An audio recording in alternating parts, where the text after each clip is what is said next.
आप सबने इंतजार किया उसके लिए धन्यवाद। लेकिन इंतजार एक ऐसे पल के लिए किया जिस पल की आप सबको भी इंतजार थी।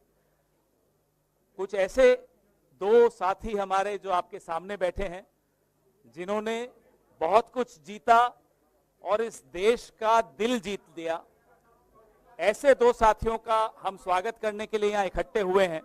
सबसे पहले मैं हरियाणा के प्रदेश अध्यक्ष श्री उदय भान जी से आग्रह करूंगा कि इनका वो स्वागत कहें, दो शब्द आप कहें।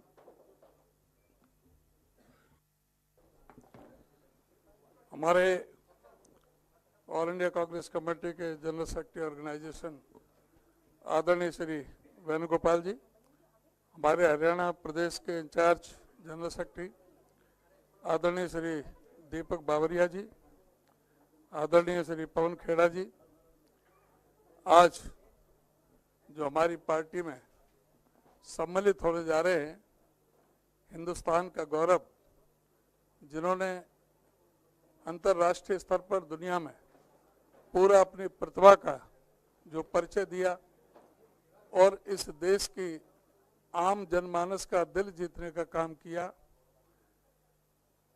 आदरणीय हमारी बेटी विनेश फोगाट, श्री बजरंग पूनिया, दोनों ने ओलंपिक में जिस तरह से अपनी प्रतिभा का प्रदर्शन किया, पहले बजरंग जी ने और अब फिलहाल के जो अभी फ्रांस में हुए, जिस तरह से विनेश हमारी बेटी ने दुनिया की जो सबसे बड़ी पहलवान को चित्त करने का काम किया, उसने पूरे हिंदुस्तान की जनता का दिल जीतने का काम किया। और हम सभी हरियाणा वासियों को तो बहुत बड़ा गौरव है कि हमारे हरियाणा से ऐसी हमारी बेटी ने जन्म लिया। हमारी प्रतिभावान जो हमारी देश की जो खेल के स्तर पर जो ऊंचा बढ़ाने का काम किया, आज वो हमारी पार्टी में शामिल हो रही हैं। अभी वो खेल के अखाड़े में थी और राजनीति के अखाड़े में उतर रही हैं। मैं उनका हरियाणा प्रदेश कांग्रेस कमेटी की तरफ से हार्दिक स्वागत करता हूं, अभिनंदन करता हूं। धन्यवाद अध्यक्ष जी। मैं माननीय केसी वेणुगोपाल जी, हमारे महासचिव संगठन से आग्रह करूंगा कि एआईसीसी की तरफ से वो दो शब्द कहें।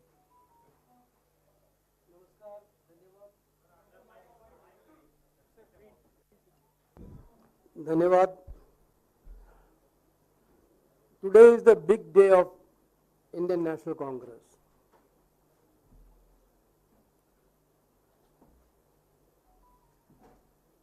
A proudful moment for all of us to join Vinesh Phogat ji and Bajrang Punia ji inside the platform of Indian National Congress. Vinesh ji, hailing a family from wrestlers, when she was 9 years old, her father was shot dead in front of the house of a relative of her family.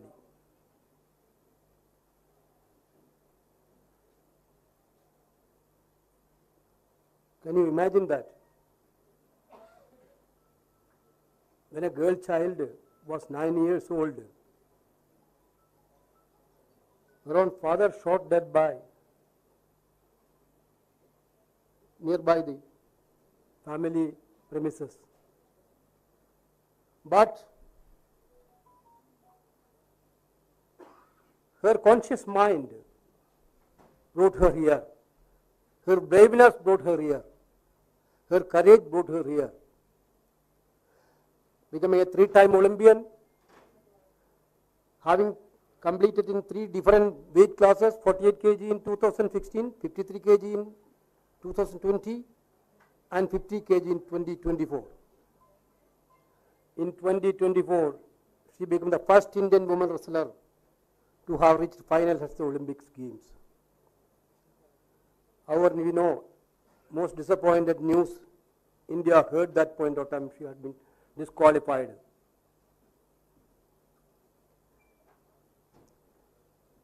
In the same games, she had also become the first international wrestler to defeat the then reigning Olympic champion Yu Sasaki. After her disqualification, she announced retirement. one of the very sad news again after her father's death, murder.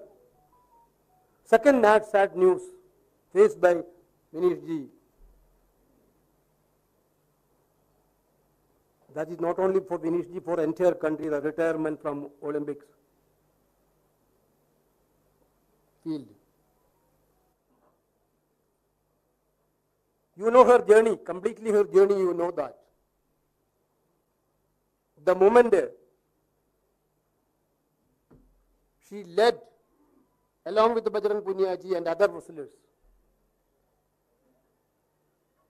they took up their cases of self-respect, decency in their field, which is totally denied by the Wrestlers Association of India.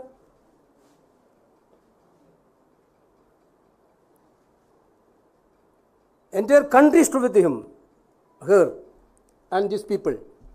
We, Indian National Congress, I proudly say that Rahul Gandhi ji, Priyanka Gandhi ji, Mallikarjuna Kharge ji, all senior leaders and all leaders of India Alliance also stood with her, stood with them for their genuine causes, for fighting against the injustice which happened to them. Not only they stood for their field, they fought for the Kisan of this country. You can witness that. When Kisan agitation happened, they are there with the Kisans. They fought for Agniveer. When they are in great difficulties, this is the social commitment of these great players, great wrestlers. That is why Indian National Congress is very proud to accept them in this party.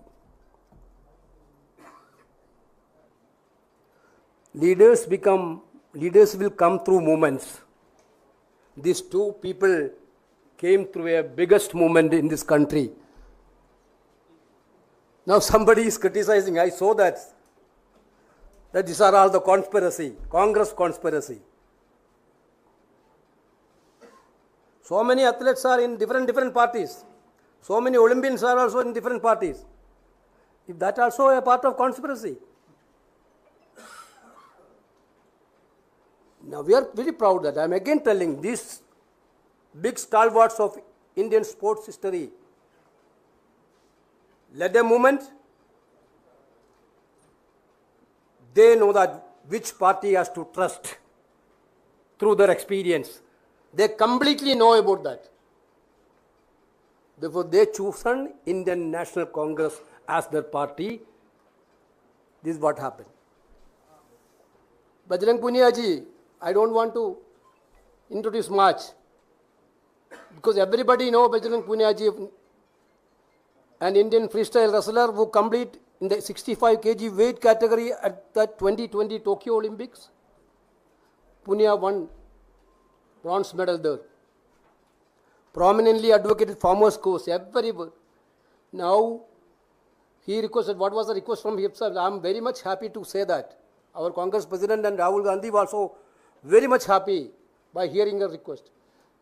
He told, I need to have a platform in the party to work for the farmers of this country.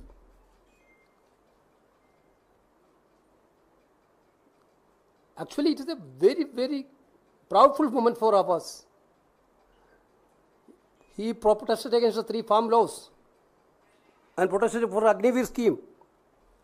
Punia is the only Indian wrestler to win 4 medals at the World Wrestling Championship. He won a gold medal at the Asian Wrestling Championship held in 2017 and 29. He also won gold medal in 2018, 2022 Commonwealth Games and 2080 Asian Games. He received Arjuna Award also.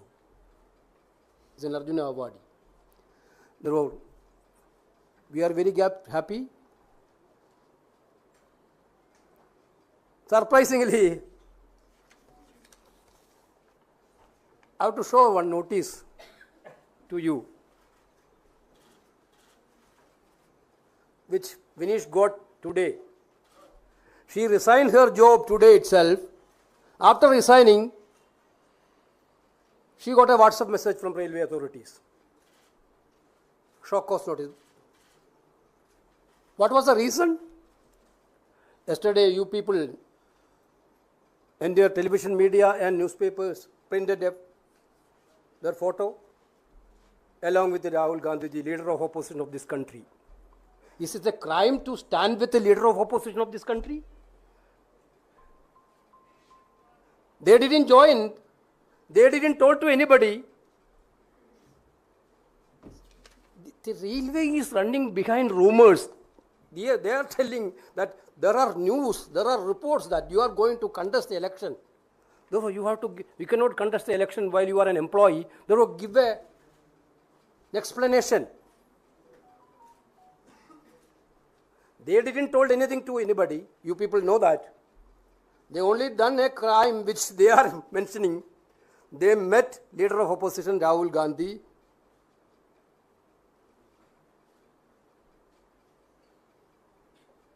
They are not leaving her. Are they not leaving her?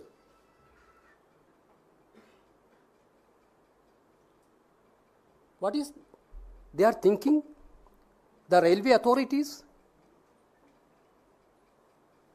Are they want to penalize again? Enough is done. Now also you are not leaving. He also, I think you also got it. Bajrang also got it. Enough has done, then also they don't want to leave it. I am gently reminding the authorities of the railway, now the country will be with these two players, entire country. Don't play politics on all these issues. They already resigned from the job.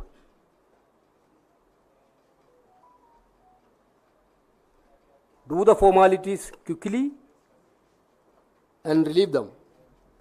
Once again, with great pride, we are Honorable Congress President, under the directions of Congress President and LOP. We are very happy to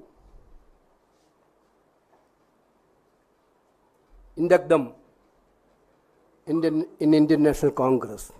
Thank you very much. Thank you Venugopal ji.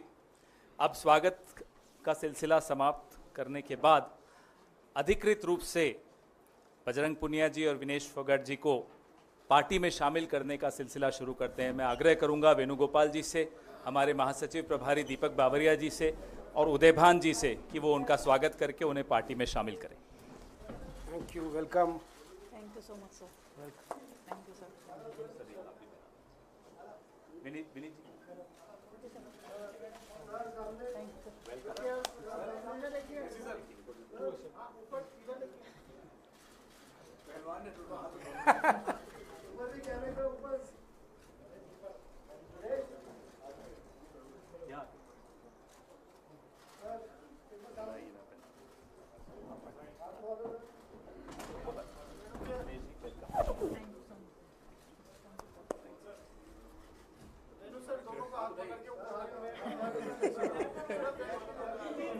Thank you, sir. Sir एक बार हाथ. Okay. Thank you.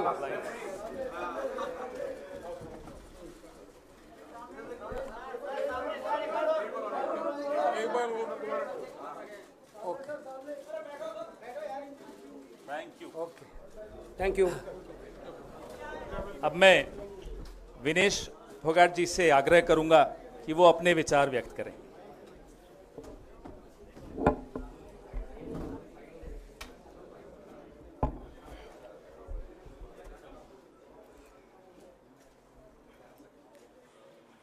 सबसे पहले तो मैं पूरे देशवासियों का बहुत बहुत धन्यवाद कहना चाहती हूँ. आप मीडिया पर्सन्स का भी, क्योंकि आप लोग ही हम लोगों को इतना through out the journey wrestling में आपने सपोर्ट किया है.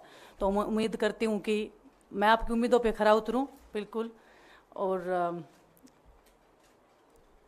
कांग्रेस पार्टी का मैं बहुत बहुत धन्यवाद करती हूँ, क्योंकि जब बोलते हैं ना कि बुरे टाइम में पता लगता है कि अपना कौन है. जब हम रोड पे घसीटे जा रहे थे तो छोड़ के बीजेपी को देश में जितनी भी पार्टियां हैं वो हमारे साथ में थी, हमारे दर्द को समझ पा रही थी, हमारे आंसुओं को समझ पा रही थी। मैं बहुत प्राउड फील कर रही हूँ कि मैं एक ऐसी पार्टी में, एक ऐसी विचारधारा में हूँ जो महिलाओं के साथ हो रहा अन्याय और उनके साथ बुरे बर्ताव के खिलाफ खड़ी है।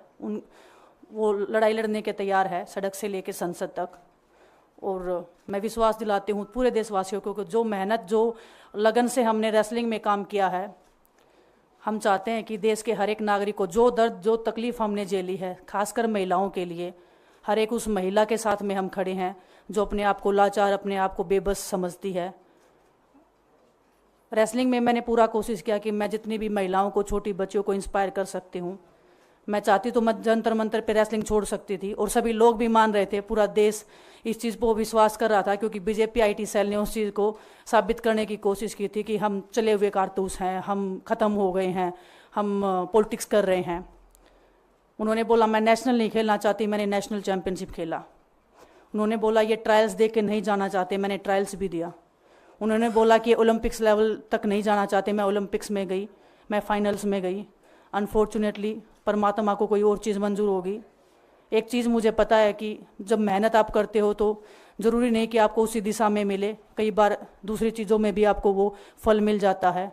और परमात्मा ने मुझे मेरे देश के लोगों की सेवा करने का जो मौका दिया है, वो मैं मानती हूँ कि उससे बड़ा पुण्य का काम कोई नहीं हो सकता है। मेरे लिए बहुत प्राउड की बात है। एक मैं नई पारी की शुरुआत कर रही हूँ आज से। मैं चाहती हूँ कि जो हमने फेस किया एज ए खिलाड़ी होने के नाते, उन सब खिलाड़ियों को वो चीज़ ना फेस करनी पड़े। हम उनकी लड़ाई में साथ हैं। शायद उनको आज हिम्मत मिले कि जो पार्टियां पावर में रहती हैं शायद वो साथ में नहीं खड़ी हों, लेकिन उनके बहन भाई हैं जो उनके साथ में खड़े हैं। और हमें पता है स्पोर्ट्स में कितना गलत होता आया है, नहीं बोल पाते हैं खिलाड़ी। आप हमसे देख लो, बजरंग के ऊपर डोप का बैन लगा दिया 4 साल का, सिर्फ किसी लिए कि सिर्फ उन्होंने आवाज़ उठाई थी हमारे साथ बैठ के। तो उसका भुगतान हम कर रहे हैं, आज तक कर रहे हैं, लेकिन हम डरेंगे नहीं, पीछे नहीं हटेंगे। जो लड़ाई थी वो जारी है, ख़त्म नहीं हुई है। कोर्ट में हमारा केस चल रहा है, वो लड़ाई भी हम जीतेंगे, ज़िंदगी की जंग भी हम जीतेंगे। खेल में जैसे हमने कभी हार नहीं मानी है, तो हम इस नए प्लेटफॉर्म पे जो आ रहे हैं, देश की सेवा का भाव, और सिर्फ बोलने तक सीमित नहीं रहेगा। ये हम दिल से हमने खेल किया है और दिल से हम ये काम करेंगे, जी जान से मेहनत करेंगे, अपने लोगों के बीच में रहेंगे। जो भी हम अपने लोगों का भला कर सकते हैं, चाहे कितना ही % हमारे हाथ में होगा, वो हम करने की कोशिश करेंगे। और मैं अपनी बहनों को बताना चाहती हूँ कि आपकी बहन आपके साथ में है। किसी भी मुसीबत में, किसी भी पल, किसी भी क्षण आप ऐसे मत समझना कोई भी आपके साथ में नहीं है। जब कोई नहीं खड़ा होगा तो मैं आपके साथ में ज़रूर खड़ी रहूँगी, कांग्रेस पार्टी आपके साथ में ज़रूर खड़ी रहेगी। ये हमने फील किया था और मैं वादे से कह सकती हूँ, दावे से कह सकती हूँ कि बिल्कुल आपके साथ भी खड़े रहेंगे। बहुत बहुत धन्यवाद आप सबका। धन्यवाद दिनेश जी। मैं बजरंग पुनिया जी से आग्रह करूंगा कि वो अपने विचार आपके सामने रखें। सभी को नमस्कार। और मैं धन्यवाद दूंगा केसी जी का, हरियाणा के प्रभारी हमारे दीपक बावरिया जी का, अध्यक्ष हमारे उदयभान जी का, पवन खेड़ा जी का और विनीत पुनिया जी का, और जितने भी कांग्रेस के हमारे लीडर हैं उन सब का, कि हमें विनेश ने बताया कि बुरे समय में हमारे साथ खड़े हुए। जो आज बीजेपी की आईटी सेल बोल रही है कि इनका मकसद तो सिर्फ राजनीति करना था, हमने तो उनको लेटर भेजा था, वो जब भी नहीं आए।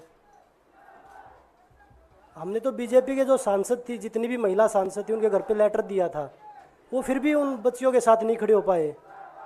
कांग्रेस पार्टी तो बिना कुछ हमने इनको बताया ये वहाँ पे हमारे साथ खड़े हुए। तो देश की बेटियों की जो आवाज़ उठाई उसका भुगतान हम कर रहे हैं। लेकिन ये चीज़ हमें पता लगी कि जो अत्याचार बेटियों पे हुआ जंतर मंतर पे, उसके साथ सिर्फ बीजेपी पार्टी खड़ी हुई और सभी पार्टी हमारे साथ खड़ी थी। और जो भी आज हम इस पे कांग्रेस पार्टी में आए हैं, मैं धन्यवाद देता हूं सभी का। हम अपनी पूरी मेहनत, जितनी हमने कुश्ती में मेहनत की है, जितनी हमें किसान आंदोलन में मेहनत करी है, जितना अग्निपथ योजना के टाइम पे मेहनत करी है और बेटियों के आंदोलन में मेहनत करी है, ऐसे ही मेहनत करेंगे और कांग्रेस पार्टी को भी मजबूत करेंगे और देश को भी मजबूत करेंगे और ग्राउंड पे रह के काम करेंगे। जैसे रेसलिंग में बचपन से 7-8 साल की उम्र में लगे थे, जब ये पता नहीं था कि हम ओलंपिक मेडल जीतेंगे, लेकिन धीरे धीरे आगे बढ़ते गए, मेहनत करते गए और वो मुकाम हमें मिला, क्योंकि ओलंपिक से बड़ा कोई भी प्लेटफॉर्म नहीं होता। और जिस दिन विनेश फाइनल में गई उस दिन पूरा देश जोश में था, पूरा जश्न हुआ। लेकिन अगले दिन जो घटना हुई पूरा देश दुखी था, लेकिन कुछ आईटी सेल थी जो पूरा देश में जश्न मना रही थी। तो ये देश के लिए बड़े दुख की बात है और पूरे देश को सोचना चाहिए कि आप किन लोगों को सपोर्ट कर रहे हैं। जो देश में खिलाड़ियों के साथ, महिलाओं के साथ, किसानों के साथ, जवानों के साथ जो अत्याचार कर रहे हैं, आप उन लोगों को सपोर्ट कर रहे हैं। तो मैं यही बोलूँगा कि हम मिलके मजबूती से लड़ेंगे और जो संघर्ष की लड़ाई उसमें हम हमेशा कांग्रेस के साथ खड़े रहेंगे। और जो विनेश ने बोला कि हम हर जो महिला, जो बेटियां, देश की बेटियां हैं जिनके साथ अत्याचार होता है, हम उनकी आवाज़ हमेशा उठाते रहेंगे। सभी का धन्यवाद। धन्यवाद बजरंग जी। अब कार्यक्रम को हम यहीं समाप्त करेंगे, सवाल नहीं ले पाएंगे क्योंकि बहुत सारी बैठकें हैं। वेणुगोपाल जी को भी जाना है, बजरंग जी को भी, विनेश जी को भी, दीपक जी को भी। अच्छा, एक एक करके फोर क्वेश्चन बोलिए।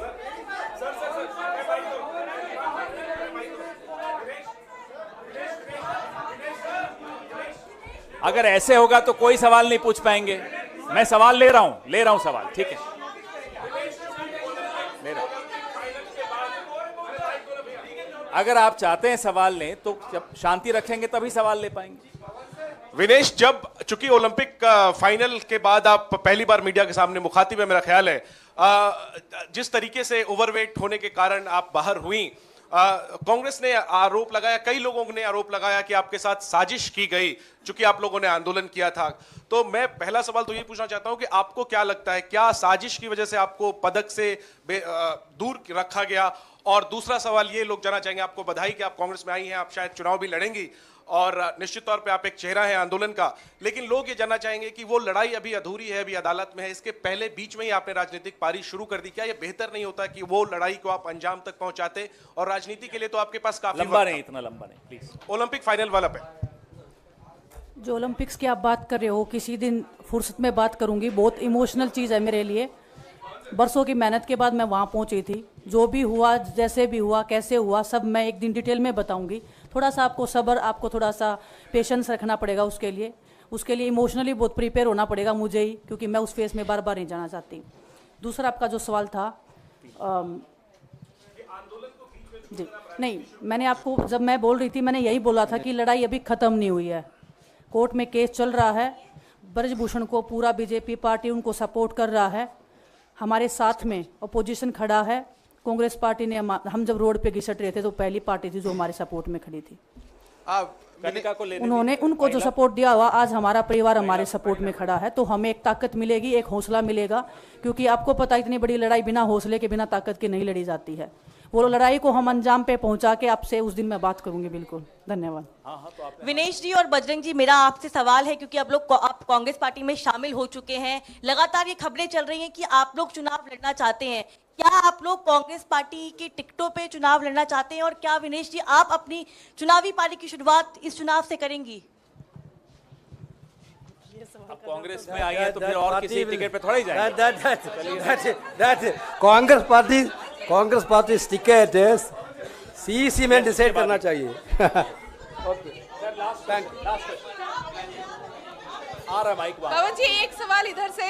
पवन जी आ रहा है, वहां भी आ रहा है। अरे पूछ रहे हो विनेश जी, 2 सीट आगे जो कयास लग रहे हैं वो 2 सीटों पर लग रहे हैं, एक जुलाना और एक चरखी दादरी। विनेश जी, अगर इन 2 सीटों में से ये सवाल आपको शाम को, कल जब भी टिकट्स आएंगे तब कर लीजिएगा। विनेश जी, मायका या ससुराल, किसको चुनेंगे आप? मायका या ससुराल, दोनों सीटें आपके लिए कही जा रही है। दोनों, एक मेरी जन्मभूमि है, एक मेरी कर्म भूमि है, दोनों मेरे लिए बहुत जरूरी है।